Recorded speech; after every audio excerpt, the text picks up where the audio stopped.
इस देश में दो ही पार्टी प्रमुख रूप से सत्ता में अब तक रही है, भाजपा और कांग्रेस। नेहरू जी से मोदी जी तक कोई भी प्रधानमंत्री और ये भाजपा या कांग्रेस शिक्षा के क्षेत्र में कोई भी अच्छा काम नहीं किए।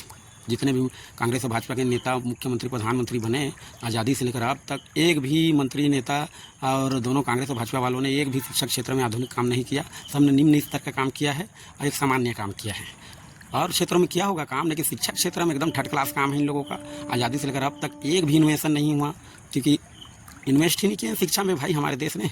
आज़ादी के बाद तो कहाँ से इन्वेंशन होगा, कहाँ से वैज्ञानिक पैदा होगा हमारे देश में। शिक्षा को कभी महत्व ही नहीं दिया यहाँ आज़ादी के बाद। बताइए, मोदी जी कहते हैं एक भारत श्रेष्ठ भारत, एक भारत एक चुनाव, एक भारत एक राशन।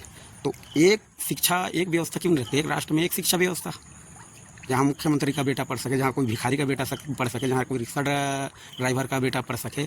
ऐसा ये बनाइए ना भाई शिक्षा प्रणाली को। उसमें लाज लग रहा है, उसमें शर्म लग रहा है आप लोगों को काम करने में, क्योंकि चंदा खोर हो आप लोग, भाजपा और कांग्रेस वाले। चंदा खोर हो, चंदा चाहिए आप लोगों को, और चंदा खा चुके शिक्षा माफिया उससे, तो कहाँ से करोगे? इस देश में एक भी private school, private college, private university नहीं होना चाहिए। और सबको बंद करो, और केवल केंद्रीय स्कूल, केंद्रीय कॉलेज, केंद्रीय यूनिवर्सिटी होना चाहिए, और सबको समान शिक्षा मिलना चाहिए। इस चीज़ का होना चाहिए देश में काम। आज आप लोग खाली यहाँ भी हिंदू मुस्लिम, कभी और कुछ कभी और कुछ करते रहिए, लेकिन शिक्षा को तो छोड़िए कम से कम। शिक्षा को तो मूल समूल रहने दीजिए।